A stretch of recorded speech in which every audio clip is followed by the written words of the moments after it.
Hey everyone, and welcome back to the Card Cup. Jaraci Cup, I knew that. Well, I go ahead and check that I'm actually recording, which I am, that's good. It's going to be a match now between FrostyTeeth and Philothanic. I mentioned in the last game, Frosty has played all of his matches already, which I think is great. He sent all of them in, so I'll just go ahead and cast them all, huh? Philothanic playing is random, actually. That's pretty fun to see. And I like those colors too, like black with the purple stripes. It's kind of like, it's unique. We haven't really seen that before. I feel like they're almost opposites of each other. Look at that. What a compelling storyline. As two opposites collide. Anyway, it's going to be on the Boneyard here, and Philothanic rolls Soban. I think he should be happy with that choice. But it's not one that you can use, you know, like the surprise element with, which sometimes we like to do when we're playing random. Still, though, how does Frosty respond not knowing his opponent's faction? Well, he's going to send out a probe immediately, actually, before any other production comes out. And then he retires the base runner. Okay, that's quite interesting. And the probe is gonna check to see like what faction he's up against. Doesn't want to get killed by this base runner. I mean, you never do, but especially not here, because I wouldn't necessarily reveal the faction of his opponent, unless you can select it, and then you can see Disruptor instead of base runner, and you know which one it is. But I don't know who's targeting the weapons there, but they missed pretty badly. But anyway, he's going to see that carrier. That tells you quite well what faction it's going to be. And I think the probe will just kind of fly off now. Unless he wants to check for like early tech, but I don't think he does. LEV fabrication actually was already finished and one of them came out. It's going to be Sport Cruiser first by FrostyTeeth here. I don't know if Philothanic plans to attack. Yeah, not with LAVs, doesn't look like. You can see he's getting AV fabrication now.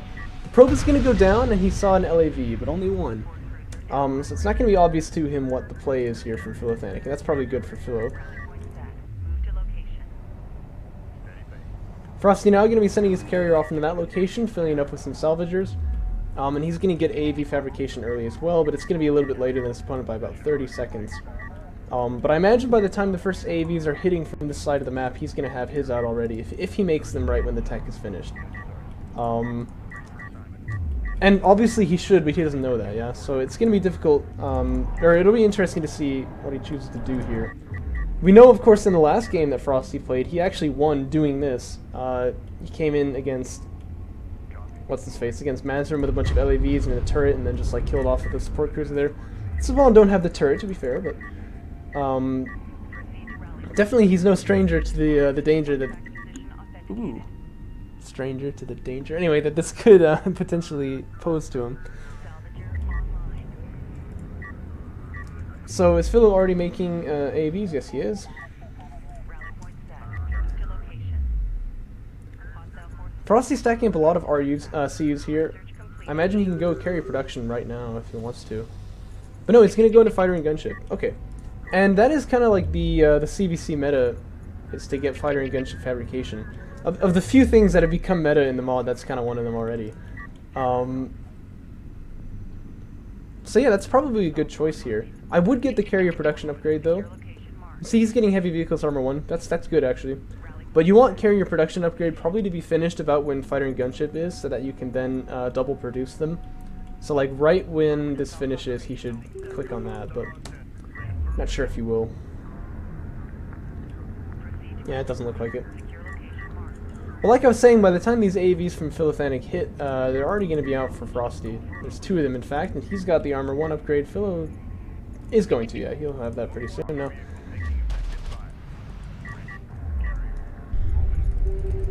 Click on it, please! You're already 15 seconds late. Nah, it's too bad, but I don't think he's going to be getting that.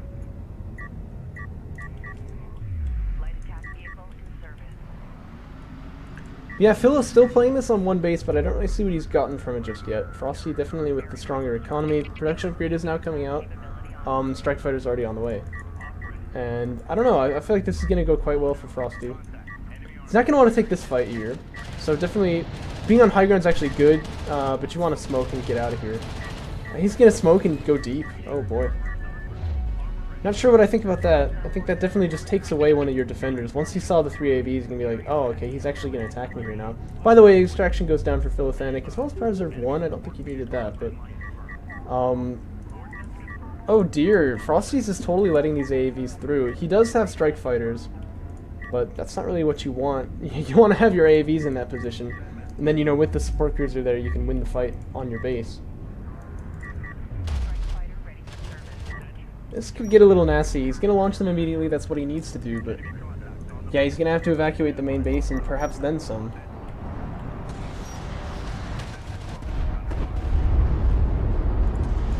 That is one hardy probe if it can survive a missile from a strike fighter. Holy goodness. Railgun Fab on the way for Frosty now. I think he feels he needs it because of the air pressure going on against him.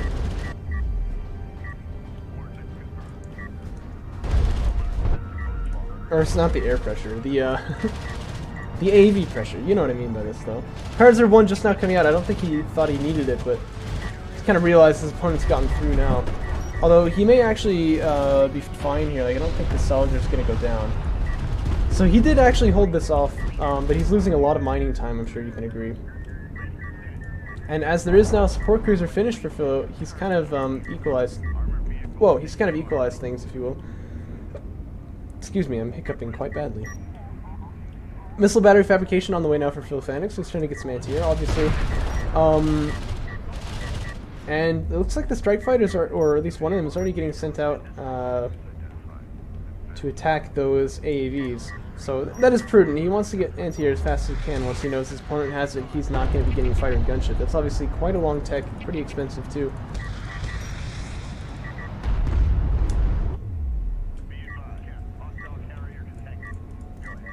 A good answer to air, in this case when you don't have anti-air in the mod, is actually base runners, which have their anti-air capabilities quite a lot higher than they used to.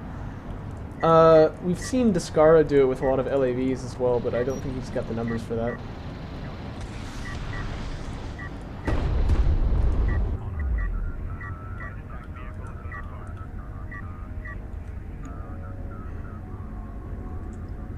Oh, excuse me. Missile battery fabrication is finished, and one of them is on the way. Not sure why Frosty is getting it. He should only get this if he feels he's lost like an air fight, but for now he can trust in his air units being his anti-air force, I think. So that's a bit of a waste of tech time and resources, I would say.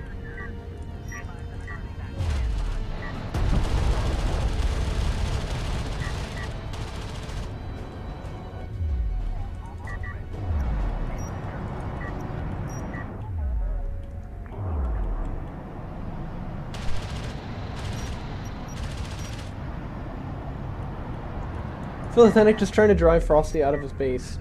Frosty making another support cruiser here is soon going to be up on the 3 bases, and railgun fabrication, as you can see, is finished.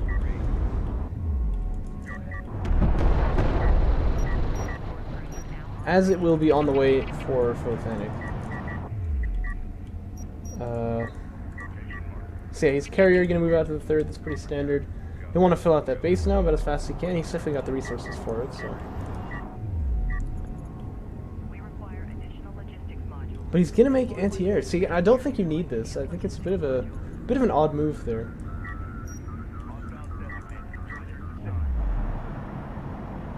Like, in some respects, I can understand getting the tech, because then if you do need it, well, you've got the tech at least. But making the units when you don't actually have any need for them, I think is just very wasteful. A couple of AAVs gonna get sniped here, speaking of wastefulness, and there actually are railguns in the area, so this AAV fight can't really go Philo's way either, but Frosty doesn't want to take it here where the railguns can't support. He'd rather smoke off, I think, and leave, but looks like Philo got scared off by the railguns anyway. He's gonna go. That's probably the right move.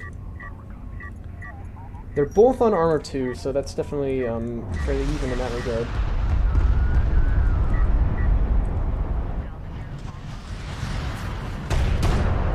Oh, and I have like a little Sorbonne insignia on them. I didn't notice that. That's cool looking.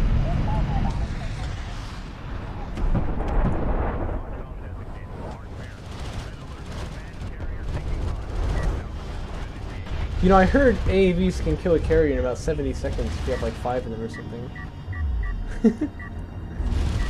In other words, yeah, that's obviously not a threat. Frosty seems to have this one pretty well cleared out, but he's going to lose the salvager there. No micro really to try and keep him alive. Washing machine carrier syndrome coming out here as well. But here comes the AV, he's going to clean it out. And it's going to be assault cruiser fabrication for FrostyTeeth here now. Probably for the assault cruisers. I think he wants to discount the AAVs with them, and then he can go full into railguns. As you can see, he's already kind of doing. Still no tech choice from his opponent. He might just stay that way. Obviously, you can stay on these mid-tier units for the whole game if you want to.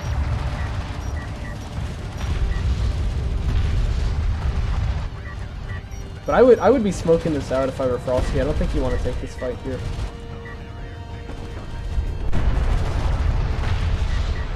That guy kind of got shot through the dune, but hopefully he doesn't feel too salty about it. Strike fighters take out a ALM over there. An ALM? I know how to speak English. Yeah, they do need to be careful. There's quite a bit of anti-air, or at least there's some anti-air over in this location. I don't think Sport Cruiser anti-air finished. He doesn't really seem to need it though.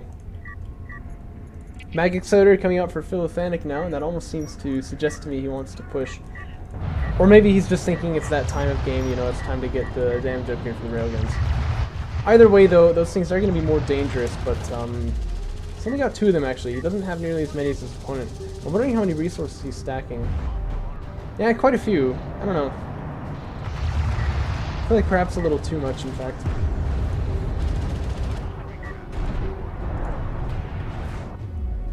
I just don't see enough units out on the map. Actually, from either side, but... Assault Cruiser is finishing now for FrostyTeeth, so... AAV is not really going to be his concern anymore. That thing is pretty much as fast as them, and obviously is the very hard counter, and he can just go straight into only railguns at this point, I would say. Although you can see he's not. He's getting anti-air again for some reason. I don't really know what the purpose of that is going to be. And he's also getting AAVs, which I don't think he really needs in this scenario. I did notice that though, so Battlecruiser Fabrication's on the way now for Philothanic, and I was kind of wondering actually if he was saving up to it, but I didn't dare say it. But really what he needs here I think is more railguns. Especially because it sounds a little odd, but like the Saban Battlecruiser, even though it has railguns on it, it's countered by railguns. It's really kind of strange, but that thing can be really good if you get it in big numbers, but you probably won't in a 1v1. A-Game still is not totally convinced he's figured out Battlecruisers. It kind of feels like they're still sort of bad units in a lot of ways. But they're definitely better in the mod, at least. Just because they're more accessible, it's a lot easier to get to them.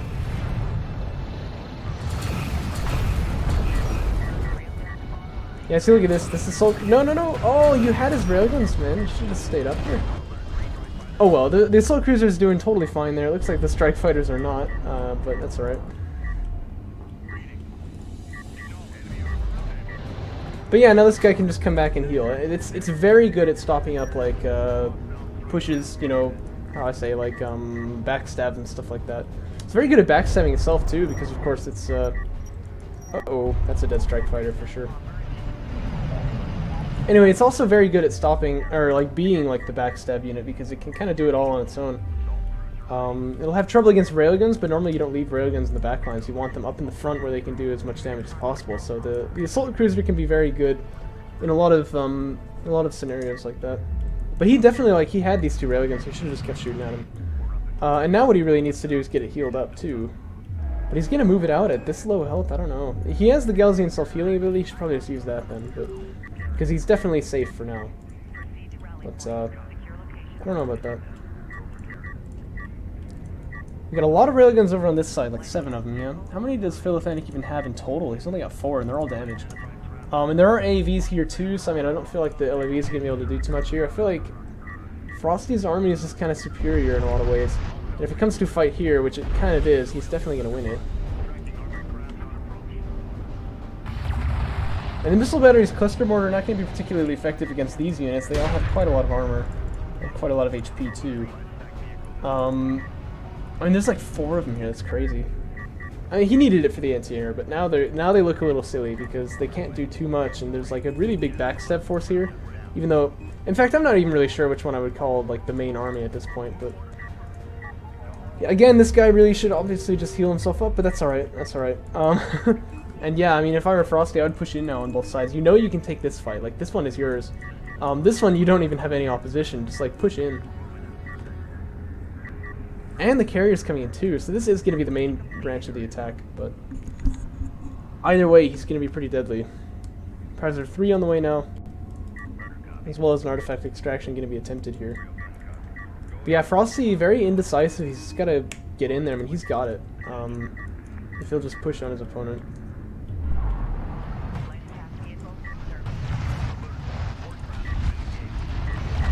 Yeah, so this fight, like I said, definitely gonna go Frosty's way. This one not looking too good for Philothanic either. That A-limb could be turbo annoying, but not really deadly. And this army definitely is just gonna shrug that off. In fact, how much power? Oh, there's only like 1 power in them anyway.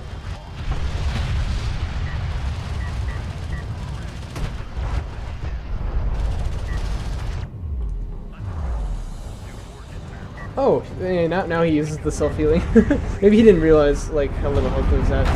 But Philothanic seems to get what's going on here, and he's gonna GG right there. And that's the end. Well done to FrostyTeeth. I don't know, I feel like Philothanic wanted to go for like some early aggression, but he didn't really get anything done with it, so it didn't turn out working for him. Let's see if he can do better in the next match. I'll catch you there.